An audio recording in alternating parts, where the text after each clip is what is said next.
professionalturf.com. The baseball quote you were looking for? Yeah, give it to me. So she chose it baseball for me. Thank you, Chris. Here's John Heidt. Thanks, Joe.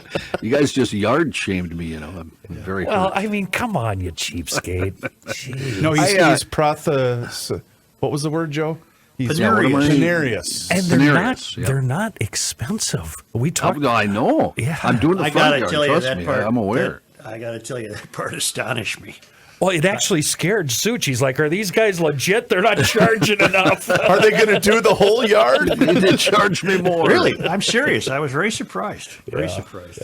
One thing before I get to news, because we're fact-based, Joe, you don't like hippopotamuses, you said. I don't. Because there's no kids' books about hippos? I'm sure there are. Over 3,000 kids' books on Amazon about hippopotamus. Okay, close enough. It was not many. Hippos are huge, big little hippo. Oh, Hiccupotamus, get it? Hiccupotamus.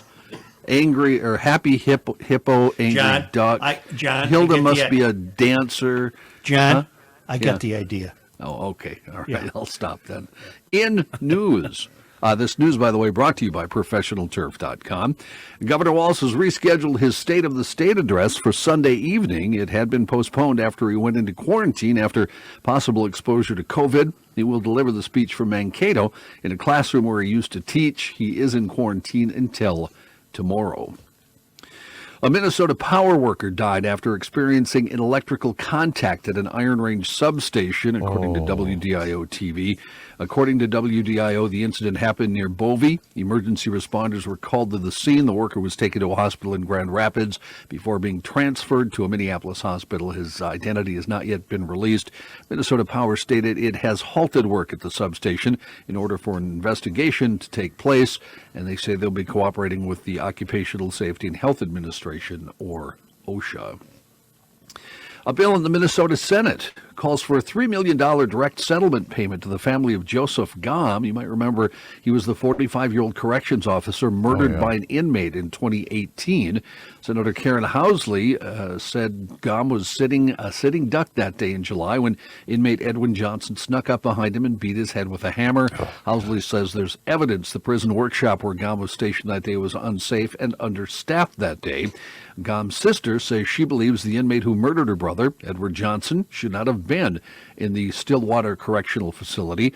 Audrey Cohn said, "We feel that before he killed Joe, he should have been transported to Oak Park Heights, which is nearby, which is a facility created to help inmates who have behavioral issues." And wasn't part of the problem too, John, the fact that they didn't have room, right? Wasn't that the reason that he was there? Yeah. Oh, yeah. Correct. A man is dead. Minneapolis police are investigating after a shooting outside a gas station in the city's south side. That incident happened just before midnight along 18th Avenue South and East Lake Street. Police say it all began as a fight between the victim, a man in his 40s, and at least one other person. The shooter ran from the scene. Investigators are now looking for any possible video evidence. No arrests had been made as of Thursday morning. If you have any info, you're asked to call Crime Stoppers. And don't get that one confused with the homicide we just had about an hour or so ago, where a taxi driver was shot and killed after trying to intervene two people breaking and trying to carjack his taxi. Really? Welcome to Was Minneapolis. he killed? Yeah. I did see part of that story. I didn't realize they had shot the taxi driver. Yep, he's dead. Great city you got there. Minnesota Department of Health has identified 89 what they're calling breakthrough cases of COVID-19. Director of Infectious Diseases Chris Erisman said a breakthrough case is when a person gets COVID-19 after the 2 weeks following getting fully vaccinated. She said, though, it's not surprising because the vaccine is not 100% effective. The vaccines being used tested in the range of 95% effectiveness. Erisman said so far, MDH has interviewed 81% of the 89 people with the breakthrough cases. She said most of them are symptomatic. She says it means even if you're vaccinated, you still could get the disease, be asymptomatic, and pass it along to someone else. So you're right, Such. You're right. The threat, the fear, it'll never go away.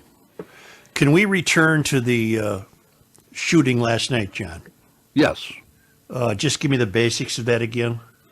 It looked like an argument, it appeared. It was in the area of 18th Avenue South and East Lake Street outside a gas station. A man in his 40s was shot. The shooter ran from the scene, and now they're looking for video evidence. And then, Chris, Chris, update on what just happened an hour ago, apparently just breaking. A taxi was attempted to be two men were attempting to break into a taxi. The taxi driver tried to intervene. I don't know if he stopped to get something or whatever. He tried to intervene. They shot and killed him, stole the taxi, and took off on a high-speed chase with Minneapolis police, in which there's video of a bystander that posted it to Twitter, by the way, so that it was verified. How do I slot this into my contention that getting murdered should not be the price we pay for freedom? I think there's a distinction. I think that based on what has been happening in the Twin Cities, we should be aware of the risk of getting carjacked. We should be aware of the risk that's out there at night. We should be aware of the risk in certain neighborhoods.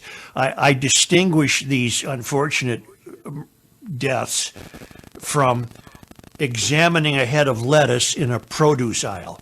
It is not a risk that should result in you getting murdered in a supermarket. Am I making sense? Is there a distinction there, or is there no distinction? Well, yeah, because you're looking at a taxi driver doing his job at noon on a freaking Thursday. It wasn't like this was 2 a.m. There's no distinction for me.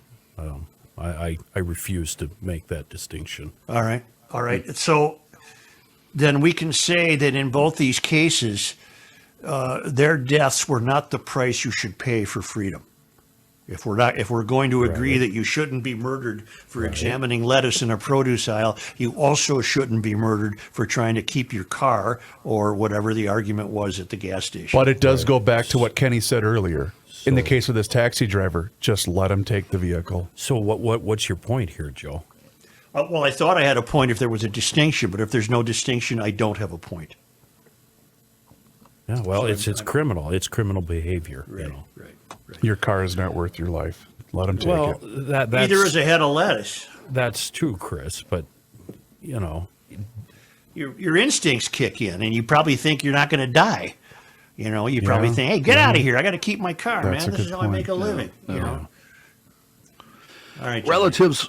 Relatives of New York Governor Andrew Cuomo and others with connections to him received special access to coronavirus tests 1 year ago when testing was scarce, according to published reports. Members of Cuomo's family, including his brother, CNN journalist Chris Cuomo, his mom, and at least one of his sisters, were tested by top health department officials, some of them several times, according to the Times Union of Albany. The testing of people closely tied to the Democratic governor was carried out by high-ranking state health officials. The newspaper cited multiple people with direct knowledge of the testing but did not identify them.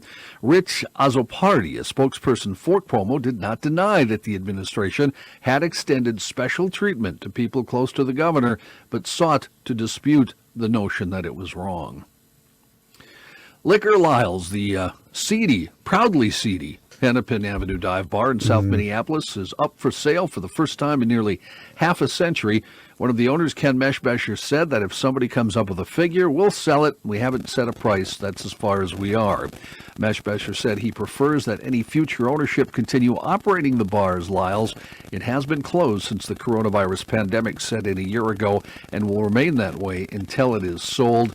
He said the reopening under COVID-19 restrictions simply wasn't feasible. Well, who in God's name? I mean, I hope for the best. I love Liquorlyles, but who in God's name is going to buy a bar right now in downtown Minneapolis? It's not downtown. It's Franklin and Lake Street. Don't call it downtown. Well, it's next to Target Field. No, it's not. No, It What am I can't be. thinking of?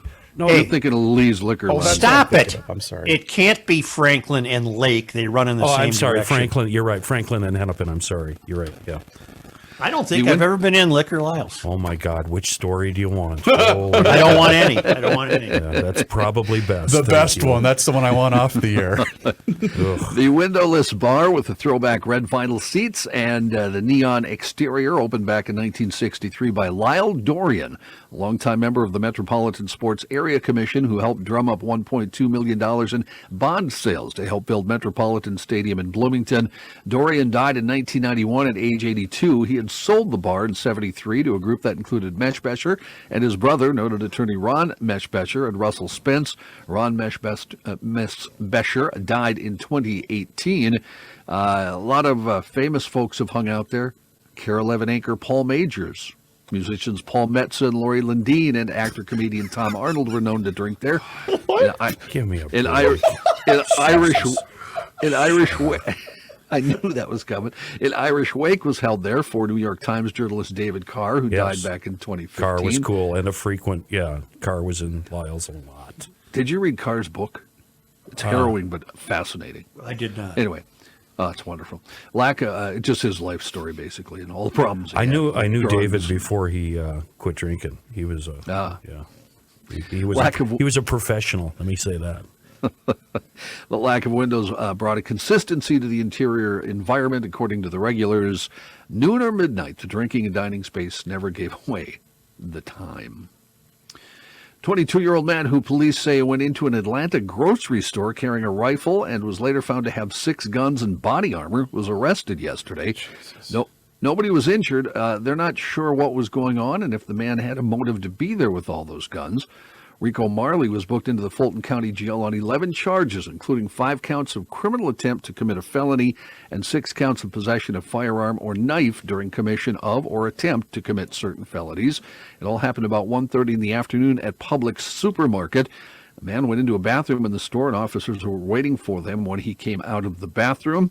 At the time of his arrest, he had a total of 6 firearms in his possession, according to the Atlanta Police Department. It's not clear where the other guns were found or if he was wearing the body armor or just carrying it.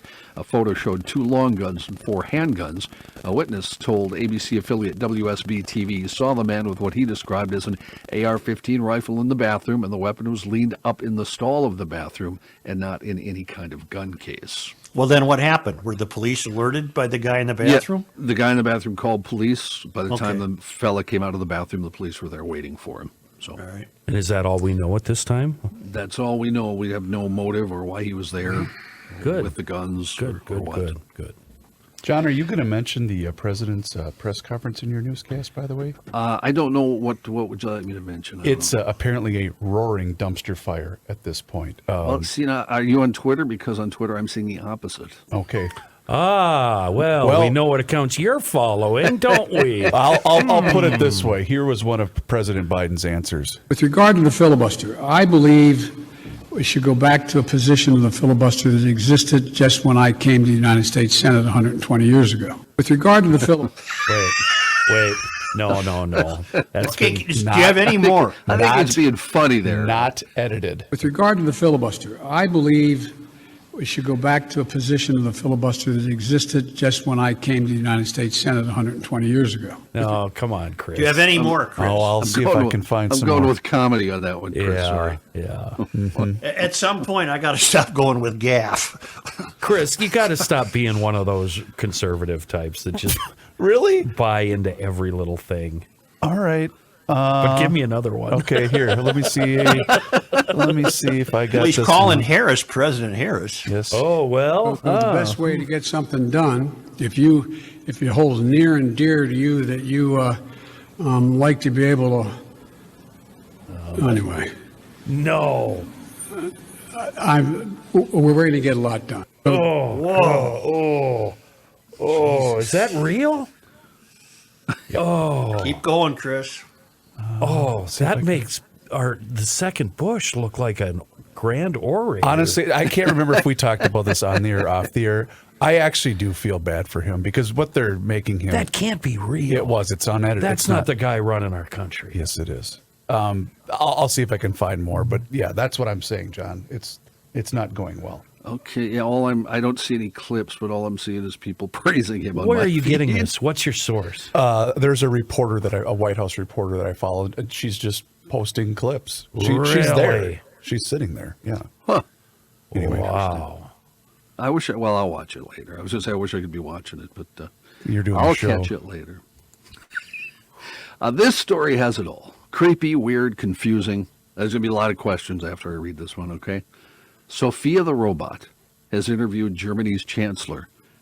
Sophia the Robot has appeared at the New York Fashion Week, and Sophia the Robot has performed on The Tonight Show.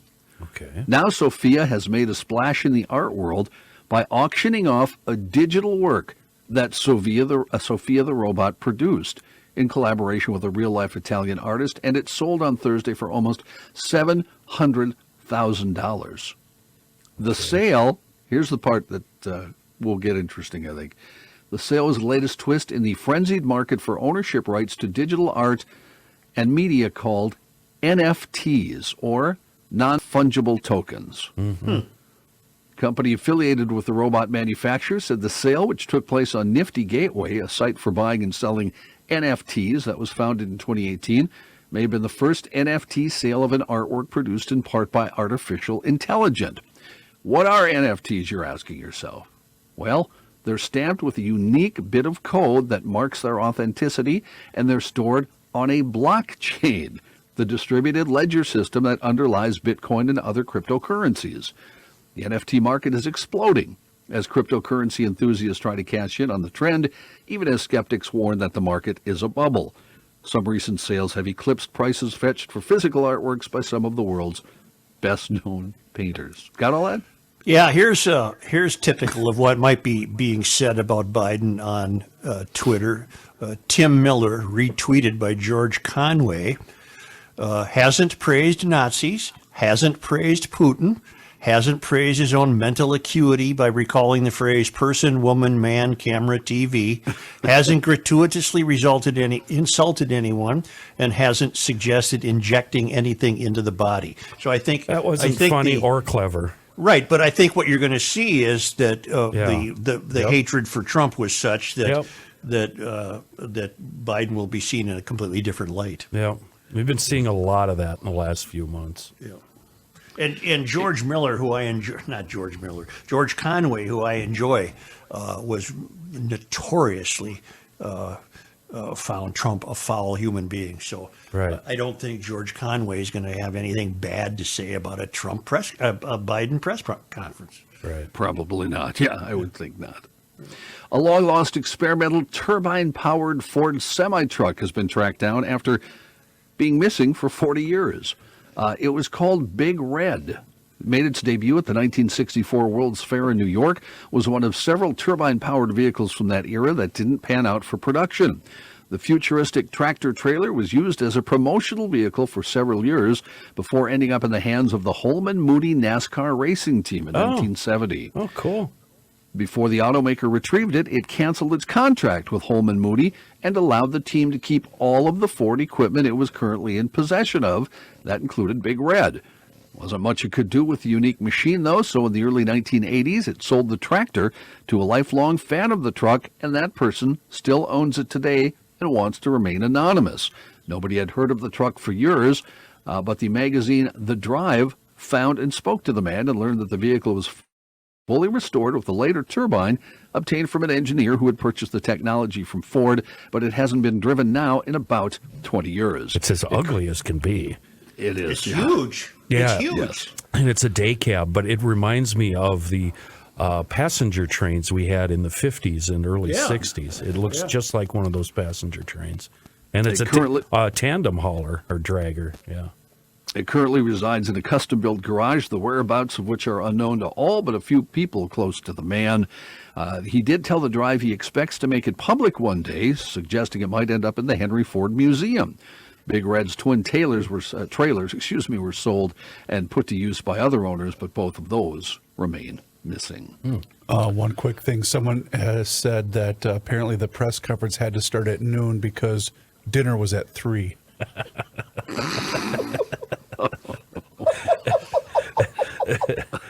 I thought that was kind of funny. That kind of hits a little bit close to home. Sorry. Because John, lately I've been eating supper at about 4:30. Well, get the rim shot ready. All right, here we go. Did you see the picture of Biden and another fellow in a restaurant, and the waitress is asking Biden's companion, "What will you have?" And he said, "I'm going to have a filet mignon and au gratin potatoes nice. and a salad." And she said, "What about the vegetable?" And he points to Biden and says, "He'll have the chicken McNuggets." God, you guys are Could you awful. pre-chew them for him too, please? Oh, come on now. Hey now. It turns out that Popeye the Sailor Man was correct. Spinach really does make you stronger. Ick. Oh, I love spinach. New study finds yeah, I do too. Just one serving of leafy greens a day boosts muscle function, especially in the legs. Researchers say the cartoon icon's favorite food can even protect older people from frailty. A team from Australia reveals nitrate in green leafy vegetables is the secret behind their amazing power. That can also be found in broccoli, lettuce, cabbage, and kale. The team tracked almost 4,000 Australians over a 12-year period. The results reveal leg strength is 11% greater in those who eat at least 3 ounces of greens a day, and that's nothing. That's just like a couple spoons of spinach or 3 spears of broccoli. You want me to drop some Popeye knowledge on you? I learned this on the Jason and Alexa show earlier this week. Popeye had 4 nephews. I remember them, yeah. Peepeye, Pipeye, Popeye, and Poopeye. Poopeye, yeah. And now I just wonder, does Olive Oil know about these nephews? And where's, what's going on here? Anyway. Who played Popeye in the movie, the great movie? Robin Williams. Yeah, Robin Williams. Robin Williams, yeah.